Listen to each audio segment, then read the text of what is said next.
In the name of Allah, the entirely merciful, the especially merciful. Ha-Mim. See Surah Ghafir, Ayat 85 for the Tafsir. This is a revelation from the entirely merciful, the especially merciful. Commentary. The 7 surahs that commence with Ha-Mim are known as Al-Hamim or Ho-Amim. Some more words are added as suffixes in their names to differentiate between them. For example, the Hamim of Surah Mu'min is called Hamim al-Mu'min, and Hamim of this surah is called Hamim Sajda or Hamim Fussilat. Both the names of this surah are well known. The first addressees of this surah al-Quraysh of Arabia, among whom Quran was revealed in their own language. They had witnessed the marvel of the Quran, and they had also seen innumerable miracles of the Holy Prophet. And yet they turned away from the Quran. What to say of understanding? They did not even dare to listen to the Quran. Eventually, in response to the affectionate advices of the Holy Prophet, they declared that they neither understand what he says, nor do their hearts accept it, nor are their ears prepared to listen to it, and that there are double barriers between him and them, so he should carry on with his business and leave them to their own. This is the meaning of the first 5 verses of the surah. In these verses, Allah Almighty has specially addressed and advised Quraysh that Quran has been revealed in Arabic language so that you do not have any difficulty in understanding the contents. At the same time, 3 qualities of the Holy Quran have been stated. Firstly, it is said, here the word Fussilat is a derivative of Fasil, which originally means distinguishing the subjects by separating them. So means stating things very clearly by explaining in detail, either by separating them subject-wise in different chapters, or by mentioning them in one place. Different subjects like injunctions of Sharia, stories, beliefs, refutation of the people of false beliefs, etc. have been stated separately in the verses of the Holy Quran, and each subject has been explained by examples as well. The second and third qualities of the Holy Quran have been stated as that of communicating good news of everlasting happiness to the believers and of warning the non-believers of perpetual scourges. A book whose verses have been detailed, an Arabic Quran for a people who know. And after stating these qualities, it is said towards the end of the verse Surah Fussilat, Ayah 3, for a people who understand, which means that the verses of the Holy Quran being in Arabic, their being clear and evident, and their communicating good news as well as warnings can only benefit those people who intend to ponder over them and understand them. But the Arabs and the Quraysh, despite all this, turned away from the Quran, and let alone trying to understand, they did not even bear to listen to the Quran. This has been mentioned at the end of verse Surah Fussilat, Ayah 4, yet most of them turned away, so they did not listen. As a giver of good tidings and a warner, but most of them turn away, so they do not hear. An offer by the infidels of Mecca to the Holy Prophet. The infidels of Quraysh, who are the direct addressees of this surah, tried very hard to suppress the propagation of Islam in early days after the revelation of the Quran, through the use of physical force, and tried equally hard to intimidate the Messenger of Allah and those who believed in him by causing to them all sorts of pains and agonies. But despite their opposition, Islam kept on widening the circle of its adherents and increasing in strength. At first powerful and valiant persons like, say, Ibn Umar ibn Khattab, may Allah be pleased with him, entered Islam. Then say, Ibn Hamza, may Allah be pleased with him, one of the accepted leaders of Quraysh, embraced Islam. Now the Quraysh of Mecca started thinking that, instead of intimidation, persuasion and temptation may be more effective in blocking the way for Islam. An incident of this nature has been reproduced by Hafiz ibn Kathir from the reports of Musnad of Bazar, Abu Yala and Badhawi. There are some differences in these reports.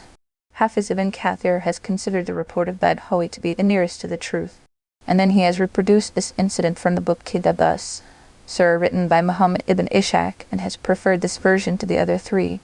Therefore this incident is being reproduced here in accordance with the report of Ibn Ishaq. Muhammad ibn Ishaq has stated that Muhammad ibn Kab Qurazi says that this report has reached him from Utbah ibn Rabi'ah, who was recognized as one of the foremost leaders of Quraysh. One day he was sitting in Al-Masjid al-Haram with the party of Quraysh, while the Messenger of Allah was sitting alone in a corner on the other side. Utbah asked his people, if you agree, I would like to talk to Muhammad and offer him some attractions, so that if he accepts them, we give them to him, and he, in exchange, would cease to propagate against our religion and faith. This was a time when, say, Ibn Hamza had become a Muslim, and the number of Muslims was increasing, and they were getting stronger day by day. All of Utbah's men spoke with one voice, and said, O Abu Walid, Utbah's filial name, do so. Please talk to him. Utbah got up from his place, and went up to the Holy Prophet and said, O nephew, you know that you are high-born and a noble man of the Quraysh. Your family is large, noble, and respectable to all of us. But you have put the tribe in a great difficulty. You have given such an invitational call which has created differences among us, has made us fools, has stigmatized our deities and our religion, and declared our forefathers to be infidels. So please listen to me. I am going to present a few things to you, so that you may select any of them. The Holy Prophet said, O Abdul Walid, go ahead and say what you wish to say. I am listening to you. Abu Walid said, O nephew, if the purpose of your movement is to collect possessions, we promise to collect so much wealth for you that you would become the wealthiest person of the nation. If the purpose is to become a leader and a ruler, then all of us would accept you as the leader of the whole of Quraysh, and would not do anything without your order. If you want kingdom, then we accept you as our king. And if the case is that some jinn or Satan comes to you and compels you to do these things, and you are unable to drive him away, then we will have you treated at our expense, because we know that a person prevailed upon by a Satan can be cured by treatments. Utbah kept on speaking at some length, and the Holy Prophet kept on listening to him. At the end, the Holy Prophet said, O Abu Walid, have you finished? When he said yes, then the Holy Prophet said to him, Now please listen to me. And Utbah replied, No doubt, I would listen to you. The Holy Prophet, instead of saying anything himself, started reciting Surah Fussilat, the present surah, with the name of Allah, the All-Merciful, the Very Merciful. Merciful. Hamim. This is a revelation from the All-Merciful, the Very Merciful book, whose verses are elaborated in the form of an Arabic Quran for people who understand. Bezar and Bedhowi narrate that, during the recitation of the verses of this surah, when the Holy Prophet reached this verse, so if they turn away, then say, I have warned you of a calamity like the calamity of Ad and Thamud. Surah Fussilat, Ayah 13. Utbah put his hand on the blessed mouth of Holy Prophet and asked him to have mercy on his lineage and relationship, and not to recite any further for their sake. Ibn Ishaq narrates that when the Holy Prophet commenced the recitation of these verses, Utbah listened quietly and attentively while supporting his back by his hands, till the Holy Prophet reached the verse of Sajda in this surah and prostrated. Then he addressed Utbah and said to him, You have heard what you heard, and now you are free to do what you like. Utbah got up and started walking towards his party. When they saw him coming, his party members started saying among themselves that, by God, Abu Walid's face has changed. It is not the same as it was when he had gone. When Utbah reached them, they asked him, What is the news you have come with? He said to them, I heard such a discourse that, by God, I have never heard any discourse like it before. By God, it is neither a sorcerer's enchantment, nor a poet's poetry, nor a wizard incantation, which they obtained from Shaitan, O my tribe of Quraysh. Listen to me, and let me handle this matter. My advice is that you should give up confronting him, and let him go about his business, because this discourse of his is bound to receive eminence. You should wait and see how the rest of Arabia treats them.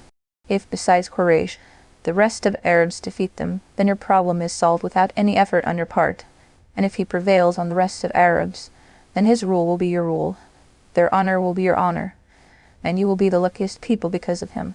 Ibn Kathir p. 91 Bal. For when his Qurayshi companions heard his speech, they said to him, O Abu Walid, Muhammad has cast an enchanting spell upon you with his words. Utbah replied to them, I have given you my advice, and now it is up to you to do what you like. And they say, Our hearts are within coverings from that to which you invite us, and in our ears is deafness, and between us and you is a partition. So work, indeed we are working. And they say, Our hearts are wrapped in covers against that to which you invite us. Surah Fussilat, Ayah 5. Here 3 statements of the infidels of Quraysh are reproduced. Firstly, they said that there was a cover on their hearts against his discourse, and therefore they do not understand what he says. Secondly, that their ears are deaf to listen to his speech. Thirdly, that there are barriers between him and them. The Holy Quran has reproduced this statement of theirs in the context of denouncing it, which indicates that these statements are wrong. But at another place, Quran has also stated their condition to be the same.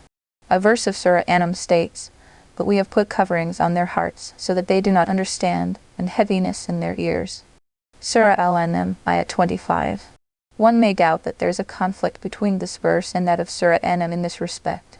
But the answer is that the infidels, by saying the above, meant that they were helpless and excusable because their hearts were curtained, their ears were leaden, and there were barriers between them and him. So how could they listen to him and accept what he said? This is how they prove themselves to be helpless. And when the Holy Qur'an stated their condition in Surah An'am to be the same, it did not consider them to be helpless, rather held them fully capable of hearing and understanding. It is when they refused even to hear, and had no intention of understanding, then as a punishment, heedlessness and ignorance were imposed upon them, but not to the degree that they were deprived of their volition. Rather, if they had changed their minds even then, their abilities of hearing and understanding would have been restored fully. Bayan al-Qur'an. Say, O Muhammad, I am only a man like you, to whom it has been revealed that your God is but one God. So take a straight course to him and seek his forgiveness. And woe to those who associate others with Allah.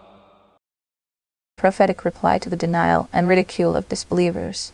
The infidels saying that their hearts were covered and their ears were leaden, etc., was not because they had become deaf and bereft of intellect, rather it was a kind of ridicule and jest that they used to make.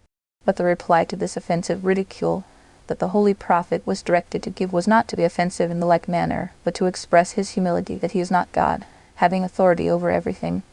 Rather, he is also a human being. The only difference is that his Lord has given him guidance through Wahi, and has supported him with miracles. It should have resulted in all of them declaring their faith in him. Even now they are advised to turn in worship and obedience to Allah only, and to repent and renounce the past sins. Those who do not give zakah, and in the hereafter they are disbelievers. Toward the end of the address, both the aspects of glad tidings and of warnings of the Qur'an have been presented to them, making it clear that there are dire consequences for the mushrikin, those who associate partners with Allah, and eternal rewards for the believers. In the context of the evil fate of the mushriks, one reason for it has been mentioned that these people did not use to pay zakah. This gives rise to some questions. The first one is that these verses were revealed in Makkah, whereas zakah was made obligatory in Medina. So, how can they be accused of non-payment of zakah before zakah was made obligatory? Ibn Kathir, in reply to this question, has said that zakah, in principle, had been obligated along with salar right from the beginning of Islam, as mentioned in Surah Muzammil. However, the determination of the nisab, minimum capital and property for the applicability of zakah, and the arrangements for its collection were made in Medina. Therefore, it is not correct to say that zakah was not obligated in Makkah. Are non-Muslims required to follow the practical injunctions of Sharia? The second doubt is that many jurisprudents do not consider non-Muslims to have been asked or required to carry out religious deeds such as salah, fasting, hajj, and zakah. The direction is that they have to embrace the faith first, and then they are liable to the practical precepts of Sharia. According to this view, they are not liable to pay zakah. Why then have they been reprimanded for not paying zakah in this verse? It can be said in reply that many of the leading scholars and experts of Islamic jurisprudence are of the view that even the non-Muslims are required to carry out the obligatory duties of religion. If this view is adopted, there remains no doubt about this verse that has mentioned non-payment of zakah as one of the reasons for their being punished. As for those scholars who do not consider non-Muslims to have been asked to carry out the obligatory duties, they can say that the real denunciation is not for non-payment of zakah, but because this non-payment is due to their disbelief and is a sign of it. Therefore, the object of the reprimand is that had they been believers, they would have been strict in paying zakah. Their fault is their failure to embrace the faith. Bayan al-Qur'an, the detailed discussion of whether or not the infidels have been asked to follow the practical precepts of Sharia may be found in the 5th volume of the author's Arabic book Al-Mukhtasar. The third question which arises here is that the commandment for salah is the most important of all the commandments of Islam, which has not been mentioned here. So what is the wisdom behind making a special mention of zakah? Qutubah, etc. have said in reply that Quraysh of Arabia were wealthy people, and they were known for their trade of giving alms and charity and helping the poor. But when somebody would become a Muslim, they would deprive him of such financial help and social assistance also. Zakah has been specially mentioned because the object is to denounce this practice. Allah knows best. Indeed, those who believe and do righteous deeds, for them is a reward uninterrupted. For them there is a reward that will never be interrupted. Surah Fussilat, Ayah 8. The word mammon used here means something interrupted. The sense is that the reward of those people who are firm in their faith and regular in their good deeds would be continuous and eternal.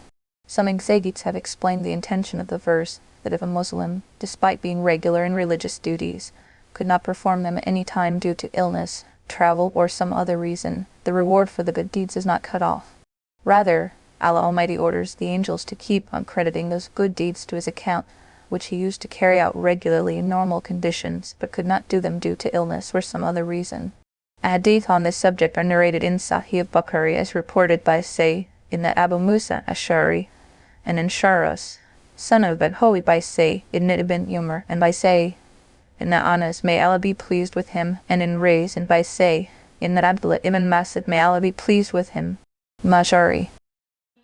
Say, do you indeed disbelieve in He who created the earth in 2 days and attribute to Him equals? That is the Lord of the worlds. Commentary. The real objective of these eloquent verses is to warn the people who, denying the oneness of Allah, associate others with Him. With reference to the great creations of Allah Almighty in the form of heavens and the earth, and the wisdom underlying their creation, the mushriks are reprimanded that they are so irrational in their beliefs that they believe such a great and omnipotent Creator to be in need of having partners in carrying out His divine functions. A reprimanding statement with a similar nature has also appeared in Surah Al-Baqarah in the following words: How is it that you deny Allah despite that you were lifeless, and He gave you life, and He will make you die, then make you alive again, and then to Him you will be returned. It is He who created for you all that the earth contains. Then He turned to the heavens and made them 7 skies, and He is the knower of all things. Verses Surah Al-Baqarah, ayah 28-29, the order of creation. The number of days in which this creation took place and other details are not given in the verses of Surah Al-Baqarah. They are mentioned here in Surah Fussilat. The order of creation of the skies and the earth, and the days of creation. Maulana Ashraf Ali Thanawi, may Allah have mercy on him, has stated in Al-Qur'an that, although the creation of the earth and the skies has been mentioned briefly or in detail at hundreds of places in the Quran, yet the sequence of their creation is probably mentioned in 3 verses only. One is this verse of Hamim Sajda, the second is the above-mentioned verse of Surah Al-Baqarah, and the third is the following verse of Surah An-Naziyat. Are you more difficult to create, or the sky? He has built it, He has raised its height, then made it proper and darkened its night and brought forth its daylight, and after that He spread out the earth. From it He brought out its water and its meadows, and firmly fixed the mountains. Surah An-Naziyat, ayah 27-32. During a cursory look into these 3 verses, one may feel a sort of apparent contradiction between them, because we find from Surah Al-Baqarah and Surah Hamim that the earth was created before the sky, whereas in Surah An-Naziyat, earth appears to have been created after the sky. Maulana Thanawi has stated that after a careful study of all these verses, it appears to him that only the matter of the earth came into existence first, and before it was molded into shape, the matter of sky came into existence in the form of a smoke. After that, the earth was molded into shape with mountains, trees, etc., and then the 7 skies were given form out of the floating smoky matter. He hopes that this clarification would explain the harmony between all the verses. Only Allah knows the truth. Al-Qur'an Surah Al-Baqarah section. Some questions regarding this verse and their answers given by Sayyidina Ibn Abbas, may Allah be pleased with him, have been reported in Sahih Bukhari.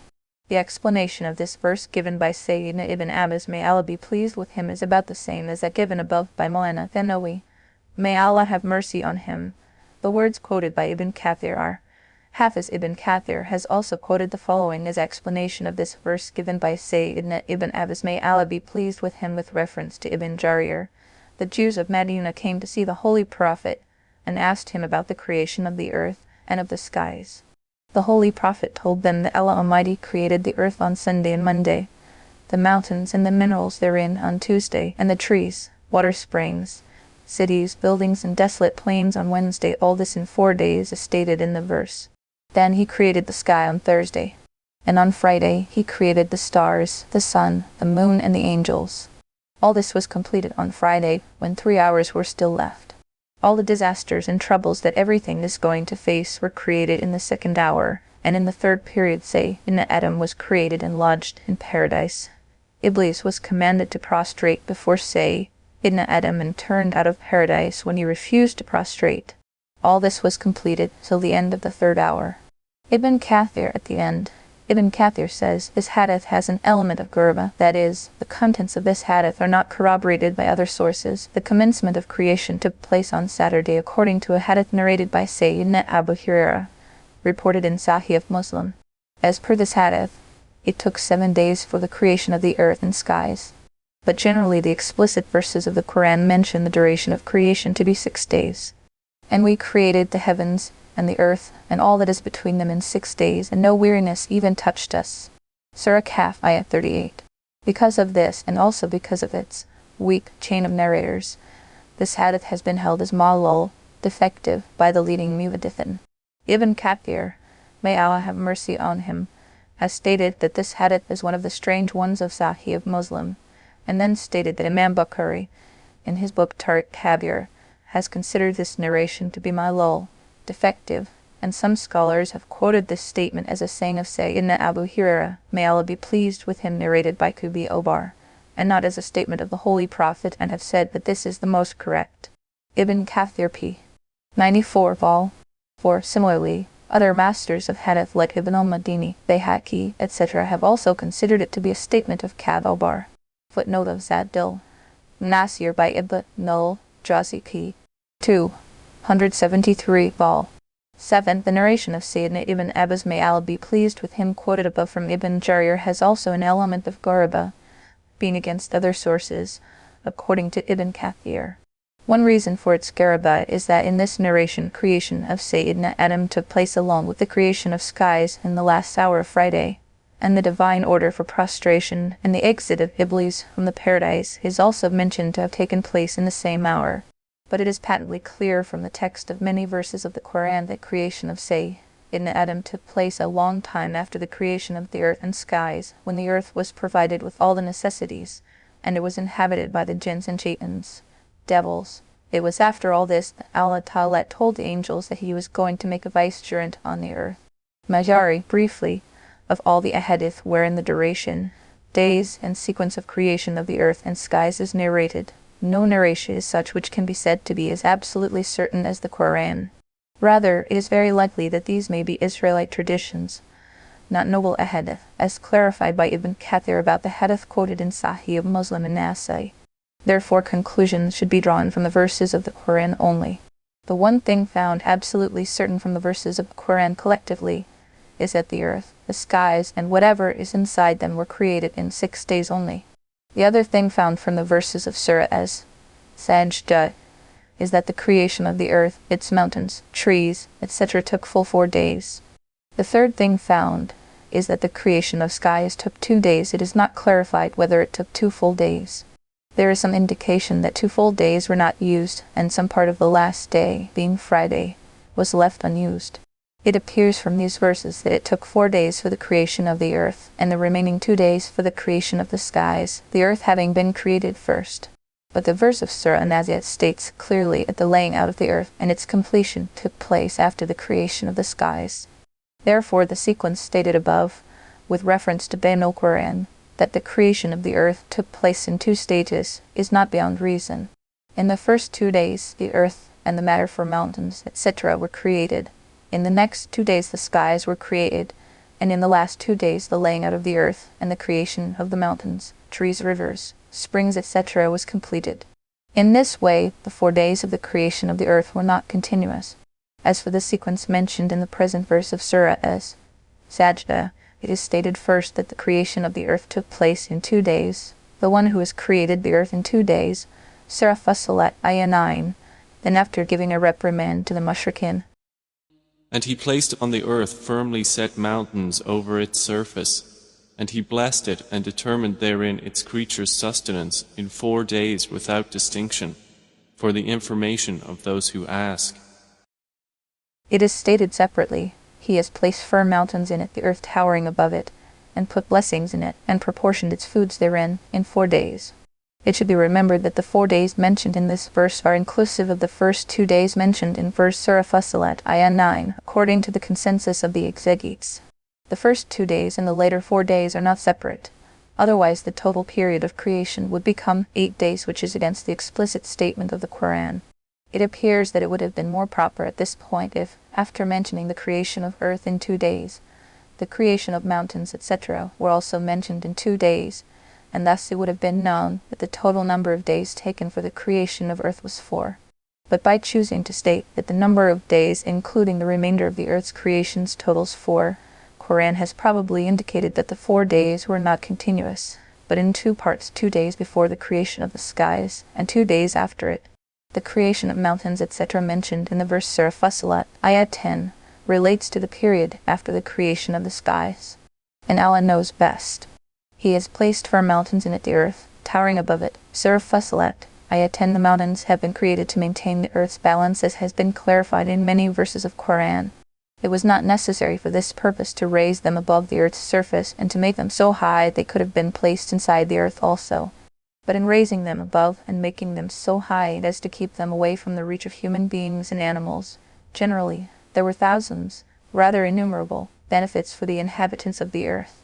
Hence the words, towering above it in this verse point out to the special blessing, and proportioned its foods therein in 4 days, equal for those who ask. Surah Fussilat, Ayah 10, Akwat is plural of quit, which means food, sustenance, including common necessities of human life. Abu Ubaid Zad al-Masir by Ibn al-Jawzi, Hassan, may Allah be pleased with him, and Sadi have said in its explanation that Allah Almighty has predetermined the sustenance and maintenance for the inhabitants of every region according to their need and expedience, in the sense that He issued directions that such and such items be produced and such qualities in this region of the earth.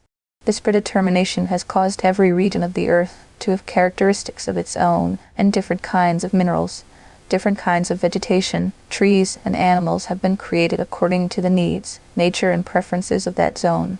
This arrangement results in every region having different products and different dresses, as in Yemen, saberi in Sabr, teolissa in Ray, wheat in some region, rice and other grains in other regions, cotton in some areas, jute in some others, apples and grapes in some areas, mangoes in others. These differences in items accord with the differences in the nature of the different regions. Ikrimah and Dahak state that these differences in the products in different regions have opened ways for international trade and for mutual cooperation between different regions and countries of the world. No region is independent of other regions for the fulfillment of its needs. Mutual wants are the only firm basis for mutual cooperation. Ikrimah has stated that in some areas salt is sold for an equal weight of gold. In fact, Allah Almighty has made this earth, so to say, such a great store of all necessities such as food, shelter, clothes, etc. of all its inhabitants, including billions and billions of humans and innumerable animals that are to come in this world up to doomsday. These necessities have been kept inside it, and they will keep on growing and being supplied as needed until the last day of this world. All a man has to do is to take the necessities out of the earth according to his need and use them. Further on, the text states, equal for those who ask. Most of the commentators, Mufassirin, have related this sentence to the 4 days. It means that all these great creations took place in exactly 4 days. Generally 4 does not always mean exactly 4, it may be slightly more or slightly less, but the fractions are disregarded in such cases, and it is still called 4. The addition of the word equal here in the verse has eliminated this possibility and clarified that the creation of the earth and the skies and what is placed in them took place in exactly 4 days. And the word for those who ask means those people who ask the Holy Prophet regarding the creation of the earth and the skies, as the Jews did according to Tafsir Ibn Jarir and Ad-Durrul Manthur. They have been told that all this creation took place in exactly 4 days. Ibn Kathir, quoted by Ra and some exegetes Ibn Zayd, etc., have linked the words for those who ask with the foregoing sentence, proportioned its foods therein, and held those who ask to mean the needy people who ask for food. The meaning in this case would be that Allah Almighty has created all these different kinds and species of foods and necessities for the benefit of those who need and seek them, and since needy people usually ask for food, they have been called those who ask. Al-Bar, Rol Mu'it, Ibn Kathir has quoted this explanation and said that it is like the statement of the Quran, and He gave you whatever you asked for. Surah Ibrahim, Ayah 34, you asked for in this verse means you were in need of, even though it has not been asked literally, because Allah Almighty has bestowed those things even to those who did not ask for them. Then He directed Himself to the heaven while it was smoke, and said to it and to the earth, come into being, willingly or by compulsion. They said, we have come willingly. And said to it and to the earth, Come to my obedience, both of you, willingly or unwillingly. Both said, We come willingly. Surah Fussilat, Ayah 11. This command addressed to the earth and sky, and their compliant and obedient reply, according to some exegetes, is a metaphorical expression for the readiness of the earth and the sky to comply with every order from Allah Almighty. But Ibn Adiyah and other leading research scholars have stated that this is no metaphor, it is based on reality. Allah Almighty had endowed the earth and the skies with the faculty of intellect and comprehension of the commands addressed to them, and also with the power of speaking and replying. Tafsir al-Maarif-ul-Qur'an, after quoting this explanation, has held it to be the most suitable and the best. Ibn Kathir, after quoting the above explanation, has also quoted the statement of some exegetes that the earth's reply was given by that portion of the earth on which Baytullah has been constructed, and the sky's reply was given by that portion of the sky which is just above the Baytullah, known as Al-Bay, Tulmamur. And he completed them as 7 heavens within 2 days, and inspired in each heaven its command. And we adorned the nearest heaven with lamps and as protection. That is the determination of the exalted in might, the knowing. See Surah Fussilat, Ayat 11, for the tafsir. But if they turn away, then say, I have warned you of a thunderbolt, like the thunderbolt that struck Ad and Thamud. Commentary. The basic purpose of these verses is to warn the people of Makkah that if, even after seeing the manifest proofs of the oneness of Allah, they do not accept the call of the Holy Prophet, they may face a punishment like the earlier people of Ad and Thamud had faced. In this context, a brief account of what happened to these people has been given. The people of Makkah are also reminded that their punishment on the Day of Judgment will be much more severe, and they will not be able to escape it, because even the organs of their body will testify against them. And in this context, some events of that day are mentioned. That occurred when the messengers had come to them before them and after them, saying, Worship not except Allah. They said, If our Lord had willed, He would have sent down the angels. So indeed we, in that with which you have been sent, are disbelievers. See Surah Fussilat, Ayah 13, for the tafsir. As for Ad, they were arrogant upon the earth without right, and said, Who is greater than us in strength? Did they not consider that Allah, who created them, was greater than them in strength? But they were rejecting our signs. See Surah Fussilat, Ayah 13, for the tafsir. So we sent upon them a screaming wind during days of misfortune, to make them taste the punishment of disgrace in the worldly life. But the punishment of the hereafter is more disgracing, and they will not be helped. So we let loose a wild wind on them. Surah Fussilat, Ayah 16. This is the explanation of what was mentioned as calamity of Ad and Thamud in the earlier verse. The Arabic word used in the text is sa'ika. It originally means something that renders one unconscious. That is why the thunderbolt is also called saika. An unforeseen calamity and disaster is also called sa'ika. The storm which entrapped the people of Ad was also a saika, and has been mentioned in the present verse as wild wind, which was a wild tempest of extremely high speed and had piercing sound. Huatubai, mentioning the details of this tempest, Dahaka said that rains had been totally stopped from them by Allah Almighty for 3 years, and dry tempestuous winds kept on blousing all the time, and for 8 days and 7 nights. They had continuous extremely severe windstorm. Some narrations have it that this event took place in the end of month of Shawwal, commenced on a Wednesday and kept until the next Wednesday. Whenever any nation has been subjected to a scourge, it has happened on a Wednesday. Huatubai, Majuri, Sayyidina Jabir ibn Abdullah, may Allah be pleased with him, has stated that when Allah Almighty wants the welfare of a nation, He orders rain to fall on them, and stops very fast winds from blousing over them, whereas when a nation is to face a misfortune, rain is withheld from them, and strong winds start blousing frequently. In unlucky days. Surah Fussilat, Ayah 16. It is established by the principles of Islam and Ahadith of the Holy Prophet that no day or night is in itself unlucky or ill-omened. The days of the windstorm over the people of Ad have been called unlucky because those days had become ill-omened for them due to their misdeeds.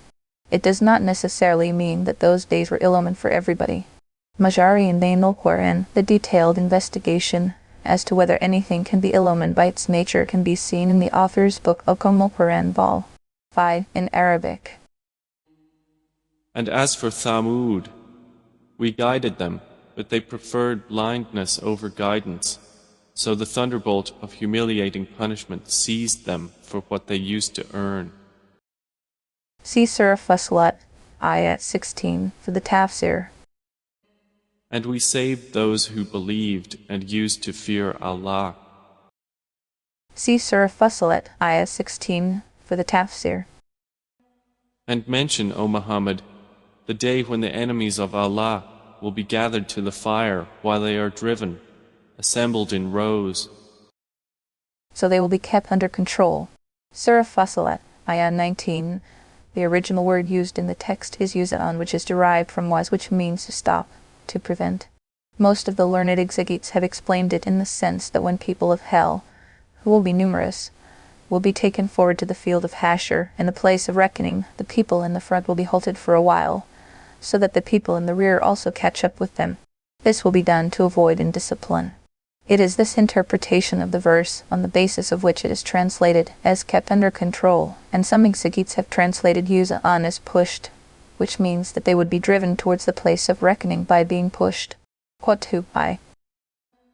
Until, when they reach it, their hearing and their eyes and their skins will testify against them of what they used to do.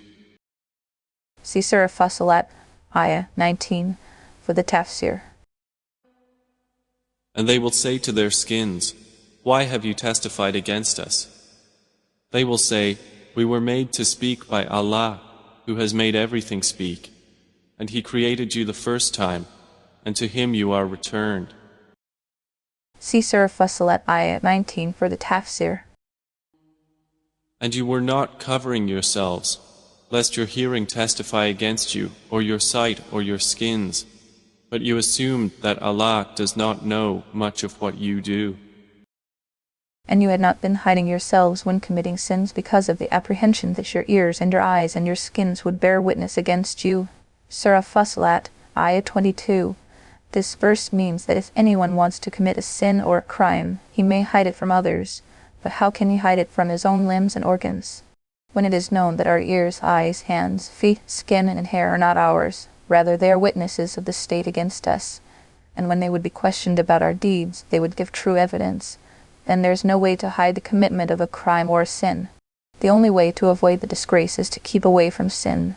Although it is not expected from the deniers of oneness of Allah and of prophethood that it would enter their minds that their organs and limbs would speak up before Allah Almighty and give evidence against themselves, yet any intelligent person could have understood that it is totally impossible that the one who has created him from a lowly matter, given him ability to hear and see, brought him up and made him young, will not fully know his deeds and state of affairs. But you had thought, against this evident matter, that Allah Almighty had no knowledge of many of your deeds. This false assumption encouraged you to commit shirk and kufr. This is the meaning of verse Surah Fussilat, Ayat 23, where it is said, "And this thought of yours that you conceived about your Lord brought you to ruin." The evidence of man's limbs and organs after resurrection. According to a narration reported in Sahih of Muslims say, Ibn Anas, may Allah be pleased with him, says, "One day we were with the Holy Prophet when he started laughing. Then he asked us whether we knew why he was laughing. We said that Allah and his Rasul knew best. Then he said, what made me laugh was the dialogue a slave will have with his Lord on the day of resurrection. The slave will say, O my Lord, did you not give me protection from injustice? Allah Almighty will say, no doubt I did.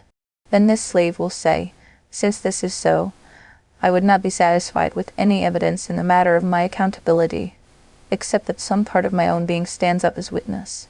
Allah Almighty will say, your own being is enough today to take your account. Surah Al-Isra, Ayah 14. Then his mouth will be sealed, and his limbs and organs will be asked to tell about his deeds. Every organ would speak up and give true evidence.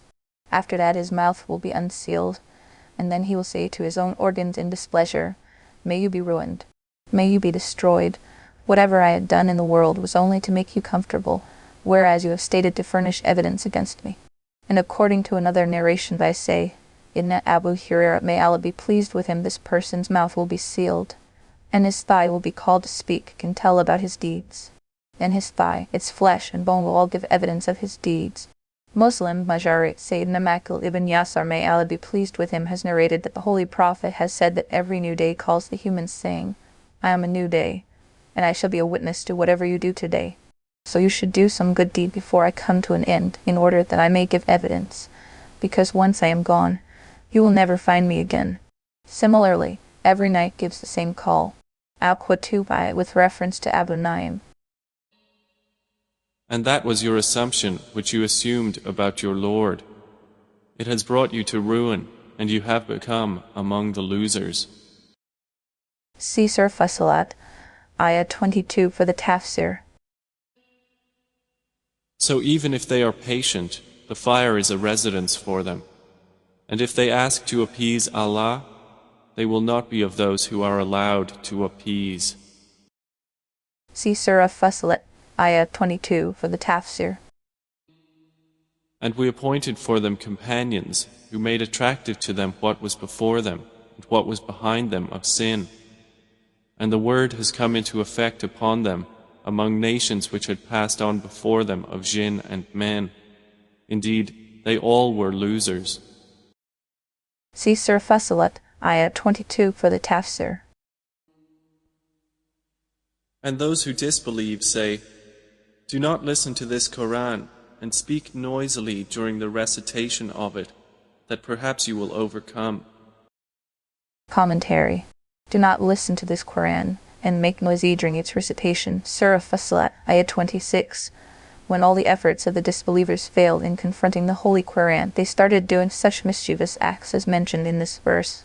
Sayyidina Ibn Abbas, may Allah be pleased with him, has stated that Abu Jahl got his people primed up and ready to make noises whenever Muhammad recited the Quran, so that people might not find out what he is saying. Some have said that preparations were made to stop people from listening to the Quran by whistling, clapping, and by making all sorts of noises during the recitation. It is wajib, necessary, to listen quietly while Quran is being recited. It is infidels' way not to remain quiet. It is learned from the above verse that making noises with the intention of creating disturbance in the recitation of the Quran is a sign of disbelief. It is also known that to listen quietly to the recitation of the Quran is wajib, necessary, and a sign of faith.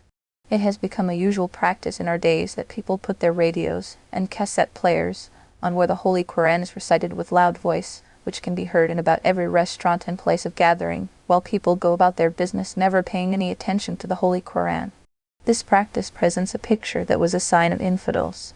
May Allah Almighty guide Muslims. They should either avoid the recitation of the Holy Quran at such places and on such occasions where people are unable to listen to it, or if they wish to benefit from the blessing of the recitation, they must listen to it quietly and attentively.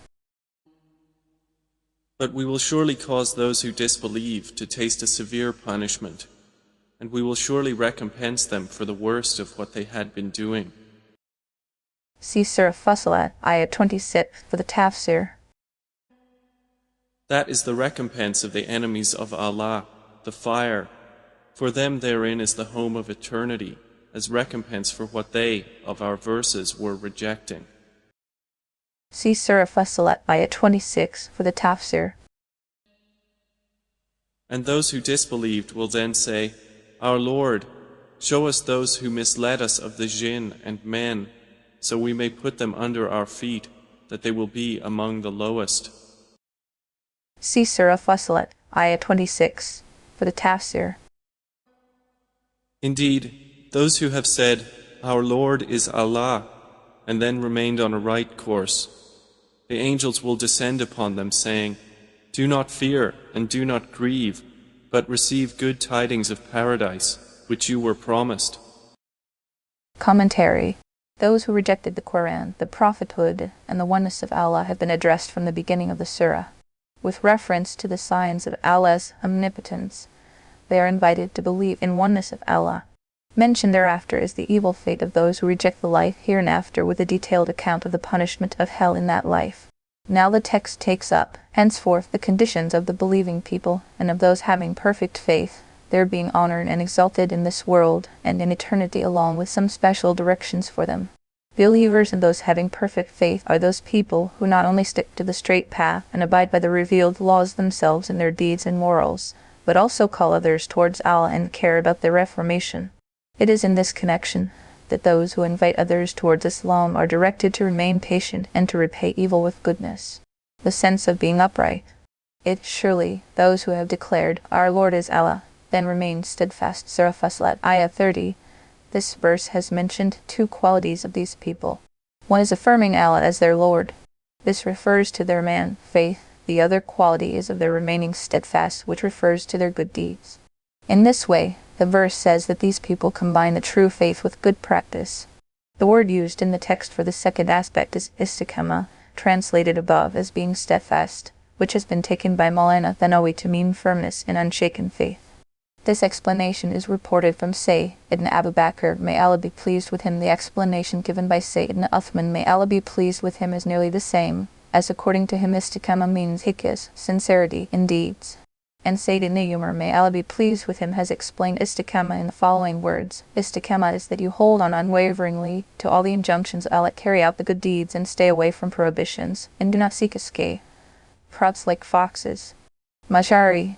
That is why scholars have said that istiqamah is a small word, but it comprises all the revealed laws of Islam, which includes carrying out all the orders of Allah and staying away from all prohibitions and odious things on a permanent basis.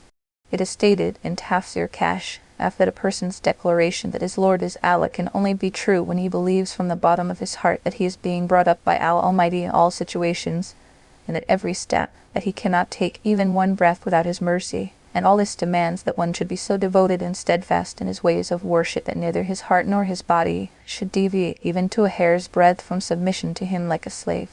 That is the reason that once the Holy Prophet was asked by Sayyid ibn Sufyan ibn Abdullah Thaqafi, may Allah be pleased with him, to tell him something so comprehensive about Islam that he should not have to ask anybody else afterwards for anything. The Holy Prophet said to him, Say, I have faith in Allah, and then remain steadfast to it. Remaining steadfast apparently means to hold on firmly to the faith and to the good deeds which the faith demands. Sayyidina Ali and Sayyidina Ibn Abbas, may Allah be pleased with him, have defined istiqamah, steadfastness, as discharge of obligatory duties, and Hasan Basri said that istiqamah is to obey Allah in all deeds and to avoid his disobedience.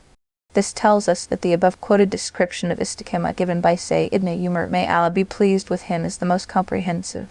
The descriptions of Sayyid ibn Abu Bakr, may Allah be pleased with him, and Sayyid ibn Uthman, may Allah be pleased with him, also result in the above, because sincerity in deeds has been stressed upon by them along with good deeds. Tafsir Majari Jassas has also adopted the above explanation by quoting Abul Aliya, and so has Ibn Jarir. On them the angels will descend. Surah Fussilat, Ayah 30. The descent of angels and their address as mentioned in this verse will take place at the time of one's death, according to Sayyid ibn Abbas, may Allah be pleased with him, but according to Katana, it will take place on the day of resurrection at the time of rising from the graves. And according to Waqi ibn Jarrah, it would happen on 3 occasions: first at the time of death, secondly in the graves, and thirdly on the day of resurrection at the time of rising from graves. And Abu Hayya has opined in Al-Bar Muhit that, in fact, angels keep on descending upon mu'mins, believers, all the time, even in this life, and their effects and blessings are found in the deeds of the believers, but they will be visible on these occasions only, and it is at that time that the voice of angels will be heard. Abu Naim has reported about Thabit al-Bunani, may Allah have mercy on him, that while reciting Surahs, Sajda, when he reached the present verse, on them the angels descend, he said, according to a hadith that has reached us, the moment at the time of rising in his grave on the day of resurrection will be met by the 2 angels who used to be with him in the world, and they will console him not to worry or be afraid, rather be happy with the glad tidings of paradise, which was being promised to him. These words of the angels will bring serenity to the mu'min. Mashari. We angels were your allies in worldly life, and are so in the hereafter. And you will have therein whatever your souls desire, and you will have therein whatever you request or wish. And for you here is whatever your souls desire, and for you here is whatever you call for. Surah Fussilat, Ayah 31-32. In other words, all your desires would be fulfilled whether you request or you don't. The word used after that is nuzilan, meaning hospitality, indicates that many of the delights provided to you there will be such that even desire had not entered your heart, as happens to a guest, especially of a great personage, that many such things also are presented to him that the guest had not even imagined. Majari, this which originally means a thing prepared by a host to be offered to him soon after his arrival. That is why it is translated by us above as a welcome gift. But for the sake of brevity and in general usage, it is generally translated as hospitality. Ma'amatakiasmani. It is stated in a hadith that the Holy Prophet said that in paradise, if the desire comes into your heart to eat the flesh of a flying bird you are looking at it would immediately fall in front of you completely cooked, ready to eat. Some narrations have it that the bird would not have been touched either by fire or smoke, but would come down already cooked. Al-Bazar, Al-Bayhaqi narrated by Ibn Masud Majari in another hadith, the Holy Prophet said that if a mu'min in paradise wishes to have a child born in his house, the conception, delivery, weaning, growing into being an adult, all this would take place in a moment. Tirmidhi, Bayhaqi, etc. Majari. As accommodation from a Lord who is forgiving and merciful. See Surah Fussilat, Ayah 31 for the Tafsir. And who is better in speech than one who invites to Allah and does righteousness and says, Indeed, I am of the Muslims. And who can be better in words than the one who calls towards Allah and acts righteously and says, I am one of those who submit themselves to Allah. This is the second aspect of the state of the totally obedient mu'mins, that they not only have faith and carry out good deeds themselves, but they also invite others to do the same. The Quran states that who can say anything better than the one who calls others towards Allah. So we know that the best and most excellent discourse of a man is to call others towards truth. This includes all the ways of calling towards Allah through the spoken word, through writing or through any other manner. The one who calls adhan, call to obligatory prayer, is also included in this category, because he calls others towards prayers.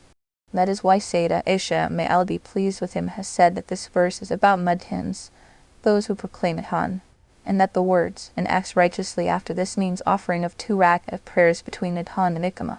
It is narrated in a hadith that the Holy Prophet said that the supplication between adhan and iqamah is not rejected. Aburdad and Tirmidhi. He narrated by Sayyidina Ayaz, may Allah be pleased with him, Ash'ari. The merits and blessings of adhan and its reply are very great, as stated in Sahih hadith, provided that the adhan is proclaimed purely for Allah, and not for any payment or compensation. These ahadith have been collected in Tafsir Majari. And not equal are the good deed and the bad.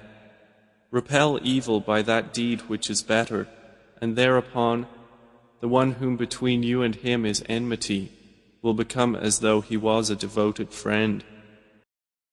And good and evil are not equal. The special instructions for those who are engaged in calling others towards Allah commence from here. The gist of these instructions is not to repay evil with evil, but to be patient and to be obliging. Repel evil with what is best. Surah Fussilat, Ayah 34 means that the habit of those people who are engaged in calling others towards Allah should be to reply to the evil behavior of the addressees in the best possible manner. No doubt, it is good not to repay evil with evil and to forgive, but it is much better to do some good to the evil doer after forgiving him. Sayyidina Ibn Abbas, may Allah be pleased with him, has said that the instruction in this verse is to be patient with the one who is expressing his anger with you, to be tolerant and forbearing with the one who is being ignorant with you, and to forgive the one who has made you suffer. Mashari, some narrations have it that someone either abused or reviled Sayyidina Abu Bakr, may Allah be pleased with him, who said to him, if what you are saying is true, that I am a false and am bad, then I pray Allah Ta'ala to forgive me, and if you have told a lie, then may Allah forgive you. What to buy? But none is granted it except those who are patient, and none is granted it except one having a great portion of good. See Surah Fussilat, Ayah 34 for the Tafsir. And if there comes to you from Satan an evil suggestion, then seek refuge in Allah. Indeed, He is the hearing, the knowing. See Surah Fussilat, Ayah 34 for the Tafsir. And of His signs are the night and day and the sun and moon. Do not prostrate to the sun or to the moon, but prostrate to Allah who created them, if it should be Him that you worship. It is not permissible to prostrate before anyone except Allah Almighty. Do not make sajda prostration to the sun or to the moon, and make sajda to Allah who has created them. It is learned from this verse that prostration is the right of the Creator of the universe only. The consensus of the Ummah is that to prostrate before any star, human being, etc. is haram, forbidden, whether it is for worship or just as a gesture of respect and reverence.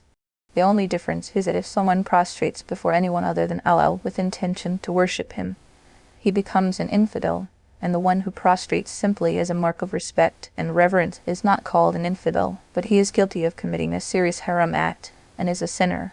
Prostration of worship for any being other than Allah has never been lawful for any Ummah in any Sharia of any prophet, because it becomes a practice of shirk, polytheism, and shirk has never been allowed in any code of Sharia revealed to any prophet. However, prostration, respect, and reverence of anyone, with no intention to worshipping him, had been allowed in the codes of Sharia revealed to some prophets. All the angels were ordered to prostrate before Sayyidina Adam before he came into this world. It is stated in the Quran that the father and brothers of Sayyidina Yusuf prostrated before him. But the jurisprudence of this Ummah were unanimous on the point that such a prostration was permissible in the earlier codes only, and it stands abrogated in Islam. Prostration for any being other than Allah has been declared absolutely haram, forbidden. Full details of this issue are given in the author's booklet, Al-Maqalat al-Mardiya, fi Hukmi Sajdat at-Tahiyya in Arabic, and its Urdu translation has also been published. But if they are arrogant, then those who are near your Lord exalt him by night and by day, and they do not become weary. And they do not get weary. This is one of the verses called verses of sajda, the recitation of which makes it obligatory to perform sajda, prostration, for the one who recites them and the one who listens to them. This sajda is called sajda of tilawah. There is consensus of the Ummah on the point that sajda of tilawah is wajib, obligatory, in this surah, but the scholars differ regarding the exact place where it becomes wajib. Qadi Abu Bakr ibn al-Arabi has written in Al-Qur'an and that Sayyidina Ali and Sayyidina Ibn Masud, may Allah be pleased with him, used to prostrate at the end of the verse Surah Fussilat, ayah 37, i.e. at the end of, if it is him whom you worship. Imam Malik has adopted this very stance. Sayyidina Ibn Abbas, may Allah be pleased with him, however, used to prostrate at the end of the verse Surah Fussilat, ayah 38, i.e. at the end of, and they do not get weary. Sayyidina Abdullah ibn Umar, may Allah be pleased with him, has also advised prostration at this place. Masruq, Abu Abdur Rahman Sulaimi, Ibrahim Naka'i, Ibn Sirin, Kada, etc. And most jurists used to prostrate at verse Surah Fussilat, ayat 38, i.e. at the end of.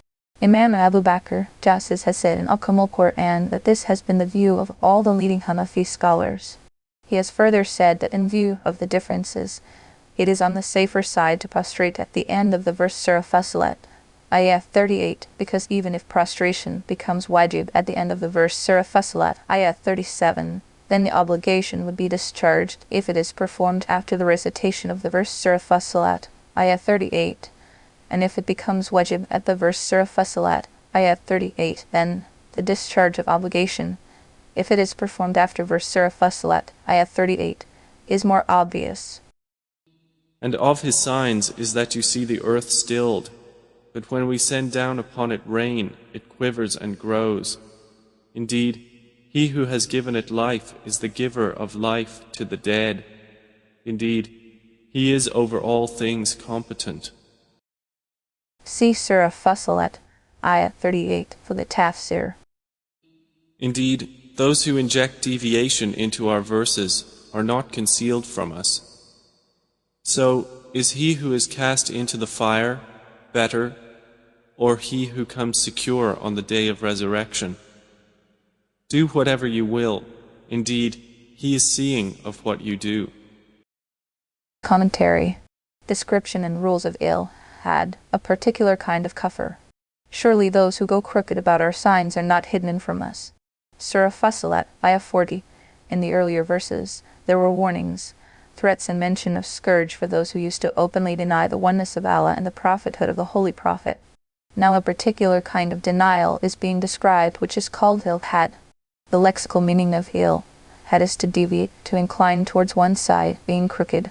In the terminology of the Quran and Hadith, ilhad means to deviate from the verse of the Holy Quran. Lexically, this word is applicable to both cases of deviation, be it open denial or through false interpretation. But generally, the term of had is used for a deviation that apparently purports to have faith in the Quran and its verses, but attributes such self-assumed meanings to the Quran that are against the clear and explicit meanings accepted and recognized by the majority of the Ummah, and that change the intention of the Quran in its entirety. Say, Ibn Ibn Abbas, may Allah be pleased with him, has given this very meaning of ill, and the explanation of this verse by saying, ill, had is to use a statement at an irrelevant place. The words are not hidden from us in the present verse. Surah Fussilat, Ayah 40 indicate that ill was a kind of kufr that they wanted to hide. So Allah Almighty said that they could not hide their kufr, infidelity, from Him.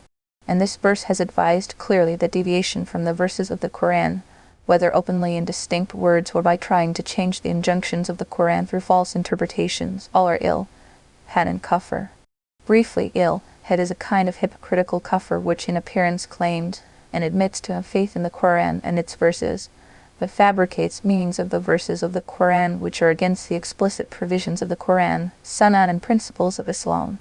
Imam Abu Yusuf has stated in Kitab al-Kharaj, similar are zindiqs who deviate, and they used to pretend Islam.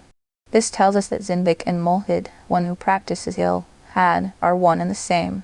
Both words are used for an infidel who outwardly claims to follow Islam, but in reality refuses to obey the injunctions through distortion in the meaning of the Quran against the explicit and definite meanings accepted by the Ummah as a whole. Removal of a misunderstanding. One of the rules described in books of Islamic theology is that a mutawil, i.e. the one who adheres to a wrong belief on the pretext of a different interpretation of the Quran and Sunnah, should not be declared to be a kafir or a non-Muslim. But if this rule is taken to be so general that no matter how false a pretext one applies to even an absolute and certain injunction, one would, however, not become a kafir, infidel, then the inevitable consequence would be that none of the polytheists, idolaters, Jews or Christians should be called non-Muslims or kafir, because the pretext of the idolaters is stated in the Quran itself, and we do not worship them, the idols, but for the reason that they will bring us closer to Allah. Surah Az-Zumar, Ayah 3. The pretext was that they do not worship the idols themselves, but as intercessors to take us nearer to Allah Almighty, and as such, in reality, they worship Allah. But the Quran has declared them to be kafir despite this pretext. The pretexts of Jews and Christians are very well known, despite they have been called kafir in the explicit verses of Quran and Sunnah. Hence it is established that the rule of not calling a mutawil as kafir is not applicable so generally.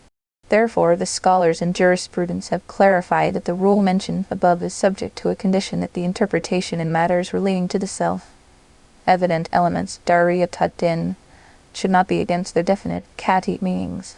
Self-evident elements of religion, daruriyat ad-din, are those injunctions and rules of Islam which are so continuously practiced, established, and well known that even illiterate and ignorant Muslims are aware of them, such as the obligation of salah 5 times a day, 2 rakat of salah in Fajr and 4 rakat in Zuhr, and fasting during the month of Ramadan, all being obligatory duties. Similarly, the prohibition of riba, usury, alcoholic drinks, pig, etc. If anyone gives such false interpretations of the verses of the Quran pertaining to these matters which perverts their well-known and established meanings accepted by the Muslims throughout the history by way of tawatur, uninterrupted, then such a person would, no doubt, by consensus of the Ummah, be a kafir because he is, in reality, denying the teaching of the Holy Prophet. And the definition of a man, faith, recognized by the consensus of Ummah, is the following: to believe in whatever is established to be the teaching of the Holy Prophet in a self-evident manner known not only to scholars, but also to the general public. Therefore, in comparison, the description of kufr would be the denial of any of the things mentioned above. So the person who changes any injunction pertaining to the self-evident elements of the religion through false explanations or pretexts is actually denying the teachings of the Holy Prophet.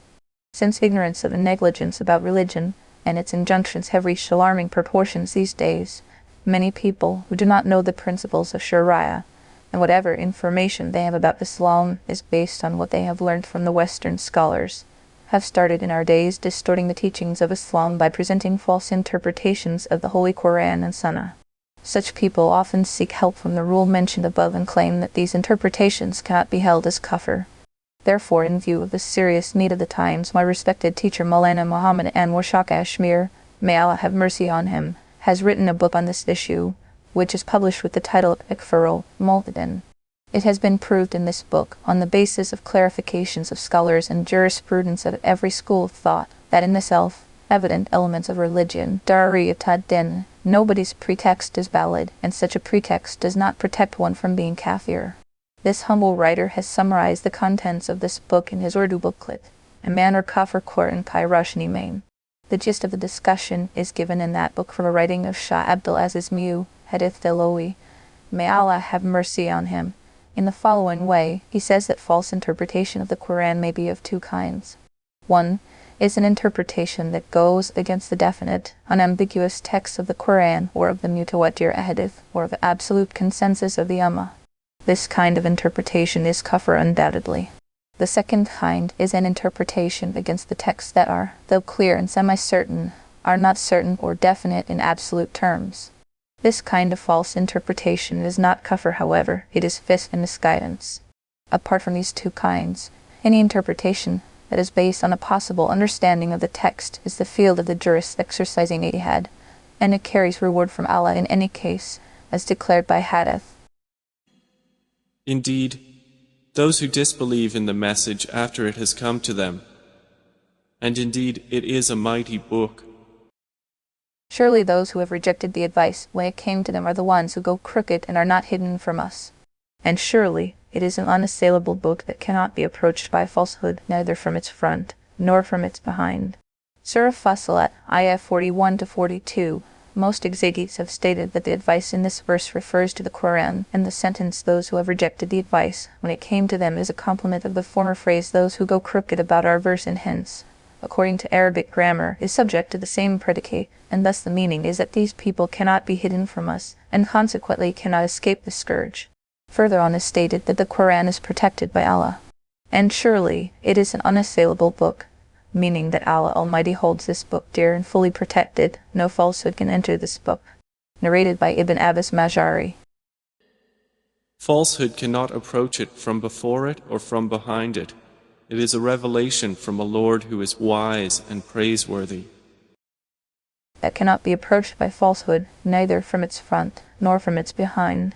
Qatada and Sadi have stated that batil, falsehood, in this verse means Satan, and neither from its front, nor from its behind means from any side. To sum up, Satan's manipulation and contrivance just do not work on this book. Satan cannot distort this book by adding something to it or deleting something from it. The author of Tafsir Majari, after quoting this explanation, has added that Satan here includes the Satans both from jinn and from humans. Neither can carry out any change or distortion in the Quran. Some Rawafid. This term is used for the extremists among the Shiites who tried to add 10 parts, ajza, and some tried to add some particular verses, but none could succeed. Abu Hayyan has stated in Al-Bahr al-Muhit that the word batil, falsehood, as a word is not specific to Shaitan. Any falsehood or falsifier, whether from Shaitan or from any other source, cannot succeed in the Quran. Then, referring to Tabari, he has mentioned that this verse means that a disbeliever can neither dare to carry out any change in this book openly, nor can he distort its meaning through head covertly. The explanation of Tabari is very appropriate here, because there can be only two ways of introducing any distortion or head in the Quran. First, that any disbeliever tries openly to add something to or delete something from the Quran. This has been denoted by the words from its front. The second way of distortion is that somebody, claiming to have faith, tries to distort the meaning of the Quran covertly through false interpretations.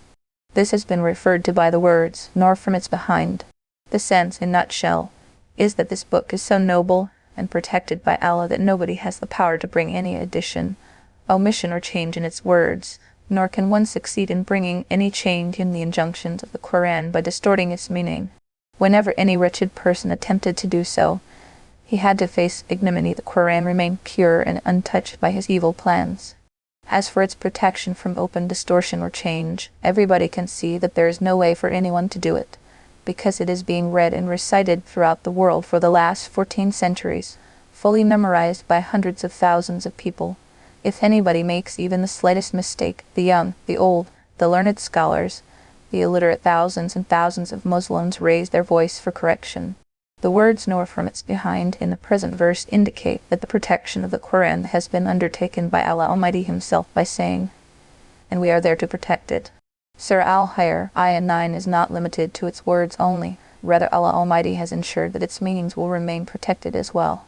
Allah Almighty has so safeguarded even the meaning and injunctions of Quran through His Messenger and His direct disciples, the noble companions, may Allah be pleased with him, that if any infidel attempts to distort it through false explanations, thousands of scholars stand up to refute it, and he faces rejection. Fact is that in the verse, "We are there to protect it," the pronoun it points towards the Quran, and Quran is not just the name of words, but is the name of both words and meanings.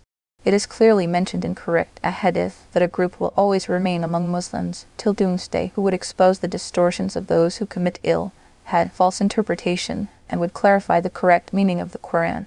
They may hide their kafir from the whole world, but they cannot hide it from Allah Almighty, and since Allah Almighty is aware of their conspiracy, they are bound to face punishment. Nothing is said to you, O Muhammad, except what was already said to the messengers before you. Indeed, your Lord is a possessor of forgiveness and a possessor of painful penalty. See Surah Fussilat, Ayah 42 for the Tafsir. And if we had made it a foreign Quran, they would have said, "Why are its verses not explained in detail in our language? Is it a foreign recitation and an Arab messenger?" Say, it is, for those who believe, a guidance and cure. And those who do not believe, in their ears is deafness, and it is upon them blindness. Those are being called from a distant place. Is it a non-Arabic book and an Arab messenger? The original word used for non-Arabic in the text is ajami, with hamza before the letter ain, which is an Arabic term for an eloquent speech, while ajam, without hamza in its beginning, means any nation other than Arabs. Therefore, ajami is a person who is non-Arab, even though he may speak eloquently, and ajami is a person who cannot speak eloquently. Qutubai. The use of the word ajami in this verse means that if we had revealed the Quran in any language other than Arabic, then the Quraysh, who are the first addressees of the Quran, would have complained that they did not understand this book, and would have said wonderingly that the Prophet is an Arab, that the book is ajami, which is ineloquent. Say, for those who believe, it is guidance and cure. Two attributes of the noble Quran are stated here. One is that Quran gives guidance, such guidance in all spheres of life as is beneficial and useful for human beings. The second attribute is that the Quran is cure. That it is a cure for spiritual ailments like kufr, shirk, arrogance, jealousy, greed, etc. is quite obvious, but is also cure for bodily ailments, as has been proved by experience of treating patients through Quranic prayers, which has been successful. Such people are being called from a distant place. This is a similitude. A person who understands what is being said, the Arabs say to him, "You are listening from a near place," and if a person does not understand the discourse, they say to him, "You are being called from a distant place." Qutubai. The meaning is that since these people do not intend to listen and to understand the directions of the Quran, their ears are almost deaf and their eyes are blind. Therefore, teaching them the Quranic guidance is like calling someone from such a distant place that the voice does not reach his ears. And we had already given Moses the scripture, but it came under disagreement. And if not for a word that proceeded from your Lord, it would have been concluded between them. And indeed they are, concerning the Quran, in disquieting doubt. See Surah Fussilat, Ayah 44, for the Tafsir. Whoever does righteousness, it is for his own soul, and whoever does evil does so against it. And your Lord is not ever unjust to his servants. See Surah Fussilat, Ayah 44, for the Tafsir. To him alone is attributed knowledge of the hour, and fruits emerge not from their coverings, nor does a female conceive or give birth except with his knowledge. And the day he will call to them, "Where are my partners?" They will say, "We announce to you that there is no longer among us any witness to that." See Surah Fussilat, Ayah 44, for the Tafsir.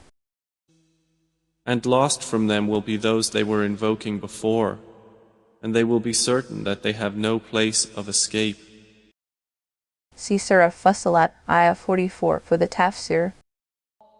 Man is not weary of supplication for good things, but if evil touches him, he is hopeless and despairing. See Surah Fussilat, Ayah 44, for the Tafsir. And if we let him taste mercy from us after an adversity which has touched him, he will surely say, "This is due to me, and I do not think the hour will occur. And even if I should be returned to my Lord, indeed, for me there will be with him the best. But we will surely inform those who disbelieved about what they did, and we will surely make them taste a massive punishment." See Surah Fussilat, Ayah 44, for the Tafsir. And when we bestow favor upon man, he turns away and distances himself. But when evil touches him, then he is full of extensive supplication. Commentary. He is full of broad prayers. Surah Fussilat, Ayah 51. The nature of an infidel is being stated here, that when Allah Almighty bestows upon him the good things, wealth, honor, and peace, the infidel gets so involved in them and so intoxicated with them that he becomes even more distant from the true benefactor, Allah Almighty, and his pride and heedlessness increase even more. But when he faces some distress, then he starts long and lengthy supplications to Allah Almighty. Here the Quran has used the word broad to describe their lengthy supplications, because what is wider will automatically be longer too. That is why, when describing the span of paradise, Allah Almighty has used the word a paradise the width of which spans the heavens and the earth. Surah Al-Imran, Ayah 133. Lengthy supplications in themselves are praiseworthy and desirable, as is proved by authentic hadith about the etiquettes of supplication, where it is mentioned that, while praying to Allah Ta'ala, beseeching tearfully and repeatedly is desirable. A Korean Muslim, therefore, the denunciation of the infidel is actually not for lengthy supplications, but for his mean disposition, that when Allah blesses him with his bounties, he gets intoxicated with arrogance and pride, and when he faces distress, he keeps on praying in a way of wailing and complaining about his difficulties, as is the habit of heedless people. The intent is not to supplicate, but to wail about his misfortunes and to keep on telling the people about it. Allah knows best. Say, have you considered, if the Quran is from Allah and you disbelieved in it, who would be more astray than one who is in extreme dissension? See Surah Fussilat, Ayah 51, for the Tafsir. We will show them our signs in the horizons and within themselves until it becomes clear to them that it is the truth. But is it not sufficient concerning your Lord that He is over all things a witness?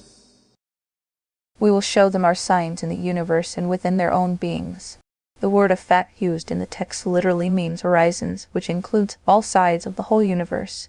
That is why it is translated above as universe. In other words, if one looks at the creatures and creations of the whole universe, big and small, in the skies, on the earth, and in between them, they all bear witness, not only to the existence of Allah Ta'ala, but also to His knowledge, His all-encompassing authority, and to His being one and unique. If one looks even nearer at one's own self, at each organ and limb, at the fine and fragile mechanisms and systems functioning inside him to provide ease and comfort, it simply leaves one wondering. And these fragile mechanisms and systems have been made so durable that they do not wear out even after 70, 80 years' use. Look at the springs inside the joints. Had they been made of steel by humans, they would have been rendered unserviceable long ago.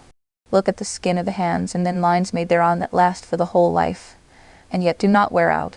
If a person of even an ordinary intellect ponders over these matters, he is bound to believe that the creator and sustainer of all these things is a being who has limitless knowledge and authority, and there simply cannot be anyone like him.